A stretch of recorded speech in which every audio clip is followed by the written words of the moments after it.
Hello, good day, all. I'm Stan Robinson, co host of Making Sales Social. Today I'm going to be soloing. We'll be talking about 7 reasons why business development professionals need Sales Navigator. So I'm going to be talking about one of my favorite topics in the Sales Nav and LinkedIn universe. Uh, as we've mentioned before, with Sales Navigator, of course, it's a premium version of LinkedIn. And what sets it apart from the LinkedIn mothership, so to speak, is that it is specifically designed to help business development professionals stay focused on revenue generating opportunities. So when you log into Sales Navigator and you look at your home page, there is no extraneous information on your homepage that is not related to sales opportunities.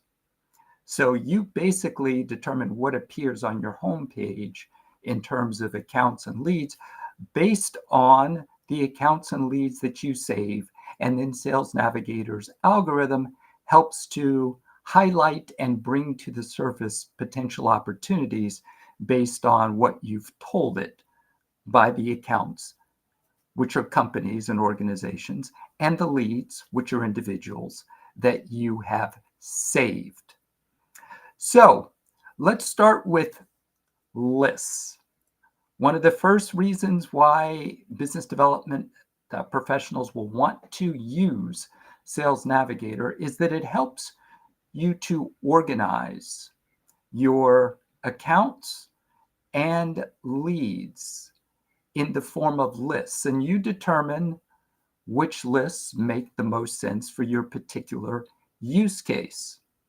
So, as an example, logical lists to have include client lists, lists of your prospects. If you partner with other organizations, it's a good idea to put together a list of your partners.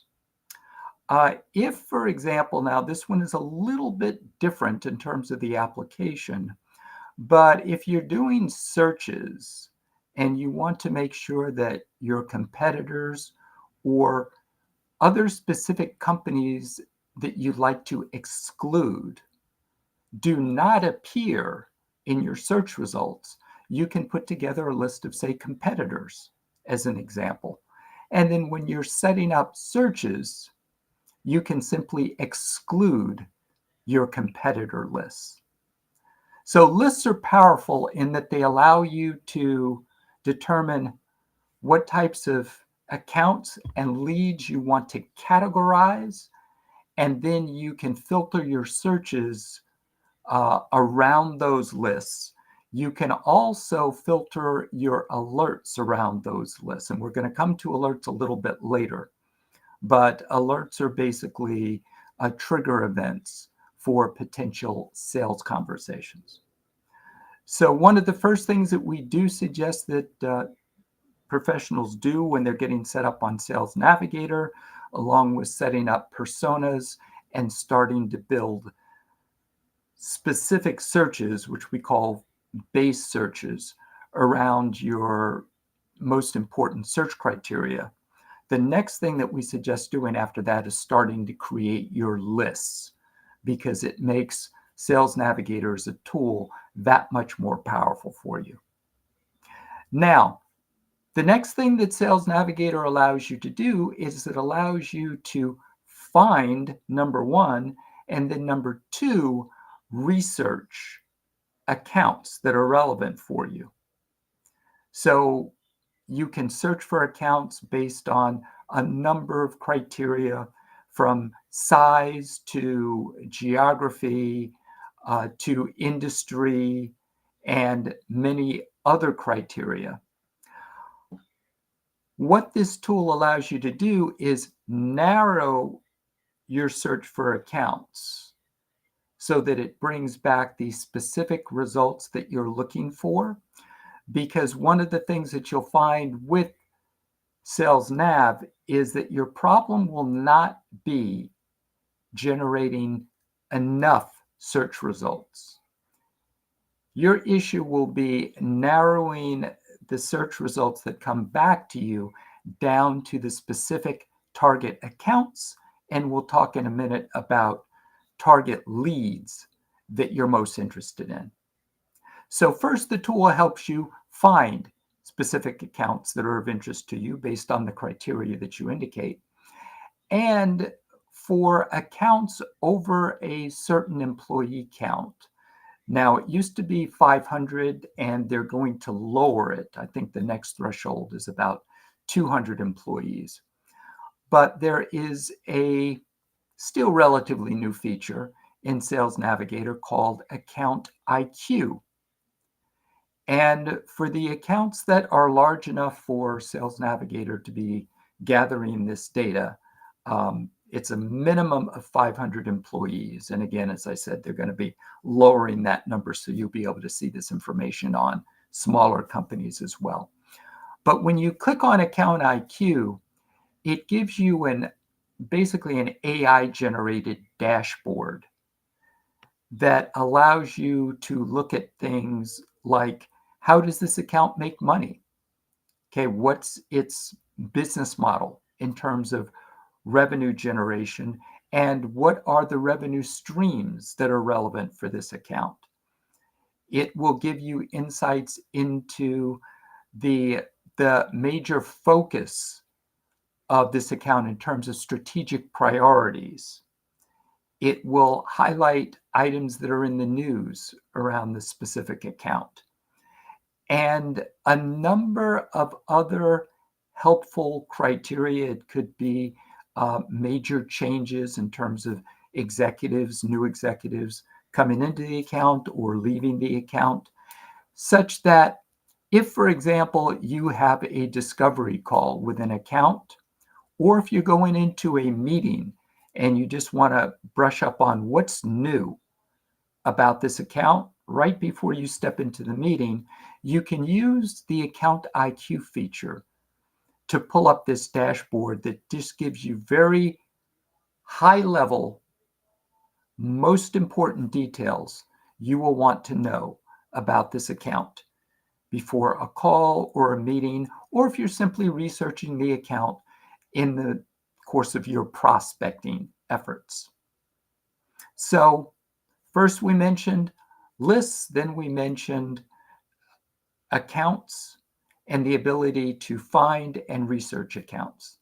Now, while we're talking about accounts, the third item is when you're in an account, you have access to what's called a relationship map, which is basically the opportunity for you to build out what looks like an org chart in terms of who the decision makers are within an account and how they're related to each other. So it gives you a chance essentially to set up organizational charts within the accounts that are of interest to you. And you can also, as you can imagine, set up hierarchies in terms of who reports to who. One very new feature that will be extremely helpful when you're building out these, what Sales Navigator calls relationship maps, which are like org charts, is Sales Navigator will show you all of the people within an account who are on LinkedIn. And that's extremely helpful. But there will be times when you're trying to build an org chart and you know what role or title should fit a particular position within the org chart, but you don't know exactly who meets that criteria. You don't have a name. Perhaps the company is using a different title than what you're used to. Now you have the option to put in a placeholder right into your relationship map so that you can essentially say, okay, this is the person that I'm looking for. It's the operations director, but I haven't found that specific LinkedIn profile. So I want just a placeholder that says operations director, or whatever that particular role may be. So the relationship map, again, helps you to organize things within accounts so that you can see who the relevant stakeholders are within an account visually. And next, we'll talk about lead filters. So we've talked again about lists. We've talked about being able to search and for accounts and research within accounts. We've talked a little bit about the relationship map, which is part of the account view. Next are leads and lead filters. Now, as you know, when you come across an individual that's of interest to you on Sales Navigator, you can save them with a click. They are not notified when you save them, but it does notify Sales Navigator's algorithm that this is a person of interest to you, and it will start to show you news items, if that person is posted, and other items of interest to you, such that you can basically keep track of what's going on with that particular lead. And of course, you can use Sales Navigator's lead filters to narrow your searches down to individuals that meet your specific search criteria, people that meet your ideal customer profile, if you will. And there are numerous search filters because, again, your challenge on Sales Nav is not going to be finding enough people to reach out to and start to build relationships with. It's going to be narrowing the search results down from 5,000 to 1,000 to 500 to 100 to 200, which becomes a more manageable number of leads for you to actually start to reach out to on a consistent basis and contact over a period of a few weeks. So, as I'm sure you remember, you can search for criteria ranging from geography to title to function to seniority level to education level and many other criteria that allow you to zero in on the specific decision makers that will be of interest to you. And of course, then you can save those people. You can organize them based on lists. And again, we talked about lists as it relates to accounts, but lists are also a super important tool when it comes to leads as well. Now, next, we mentioned the fact that there are about over 900 million LinkedIn users. And your goal is to narrow these down to the people that are most of interest to you.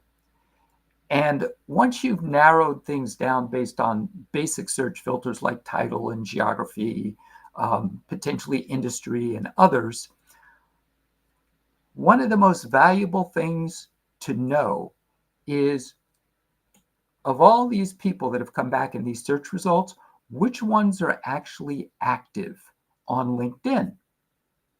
Because that will give you an indication who's most likely to respond to a LinkedIn invitation to connect. If you find their content and you engage with it, who's likely to see that content because they're actually on LinkedIn. And one of the filters that you can search by is posted on LinkedIn in the past 30 days. So that is an extremely valuable filter that helps you narrow down the people who are most active on LinkedIn. And so when you use that filter, when you use that toggle posted on LinkedIn in the past 30 days, Sales Navigator will also show you their posts. So when you come to that person's profile on Sales Nav, you can look at their most recent posts. You can mouse over their posts and it will highlight the content of the post so you can quickly scan and look for posts that give you an opportunity to actually engage. And of course, when we talk about engagement, we're talking about adding something substantive to the discussion. We're not talking about adding promotional content or anything along those lines. We're talking about adding something of value to that particular conversation. And when you do engage, it's a good idea to tag the person who posted so they are notified that you help to amplify their post by adding an insightful comment on it. And so commenting, tagging the person when you've commented on their content is a great way of simply, in a very light touch and helpful way that adds value by commenting on their post, it helps to get you on their radar and makes you more visible to them, even before you invite them to connect on LinkedIn. Now, the next two things we're going to wrap up with are alerts and smart links. Alerts are something that appear on your homepage when you log in to Sales Navigator. Right in the middle of the homepage, you'll see alerts. We've talked about lists, and the wonderful thing is you can filter your alerts based on lists that you've set up, if you choose to do that. And alerts are simply trigger events or potential opportunities for you to start a conversation with someone. Alerts appear for both accounts and for leads. Now, for accounts, for example, an alert can be something like a funding event. And this is where LinkedIn's algorithms help you by surfacing information that you may not have otherwise come across. So if an account has recently gotten funding from a source, you can see that under alerts, under accounts.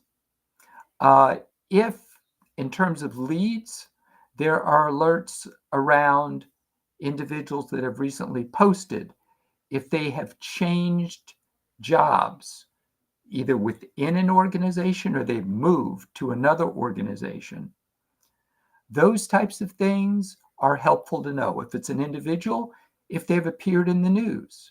If it's an account, if they've appeared in the news. And all of those are opportunities for you to potentially start a conversation. As an example, if an account has appeared in the news, ideally in a good way, okay, something good has happened, whether it be they've acquired another company that's going to add to their product or service portfolio, if the company's received an award, that is an opportunity for you to share that information with the people that you're connected to within that company. Because a lot of times they will not be aware of news events about their company, particularly if they're part of a large organization where there's a continual flow of news events, press releases, social media posts, etc., related to that company. So if it's a lead and there's something good about their company, you can share it with them. Say, hey, don't know if you've seen this good news about your company, but just wanted to share it with you. Congratulations. So alerts are extremely valuable just in terms of helping you keep on top of the continual torrent of information that's coming at us about accounts and individuals that are of interest to us. The last one that I'll mention in terms of these 7 are smart links. Now, as you may know, smart links are a tool that is available with the Advanced and Advanced Plus versions of Sales Navigator.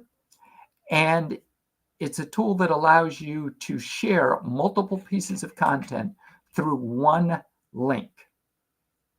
So you can share one link And within that link, attach everything from PDFs to PowerPoint presentations to video links and content that you feel would be of value to the person or people that you're sharing it with. So that alone is very valuable because you can share content with just a link instead of in the form of attachments, which will often get flagged by email. However, just as valuable when it comes to smart links are the analytics. Because once you do share a smart link, when they open and look at content within that, you will get analytics indicating when they've opened what you've shared, indicating which documents or pieces of content you've shared that they've actually looked at, and how long they've spent looking at each piece of content, which can be extremely valuable business intelligence. And we have cases, Brynne mentioned cases of people that she shared, say, a proposal with months ago. And this could even be years ago. And nothing came of the proposal at the time, but she received a notification that someone had looked at a proposal. Again, that she may have sent several months ago, no contact with them since then. But all of a sudden, she gets a notification that someone has looked at the proposal. And that is a signal to you to touch base with the person, because the only reason that they would look at content that you sent, particularly a proposal, is because there's something of interest there. And they may not contact you otherwise. So except for the smart link notification, you would never have known that they were interested in what you had to offer. So those are the 7 things. Again, we talked a little bit about lists. We talked about the ability to filter and research accounts. We talked about the relationship map, which within accounts allows you to build your own org chart specific to you. We talked about lead filters and narrowing down on your specific individuals that are of interest. We talked about prioritizing who you reach out to first by looking at who's posted on LinkedIn in the past 30 days. Alerts, trigger events, which are potential conversation starters for you, and the power of smart links. So I hope that helps. If you would like to see this again, of course, it will be on LinkedIn Live, but you can also go to socialsaleslink.com/podcasts to see this and other podcasts on other topics all about social selling. So as you go forward this week, we encourage you to make your sales social. Have a great day.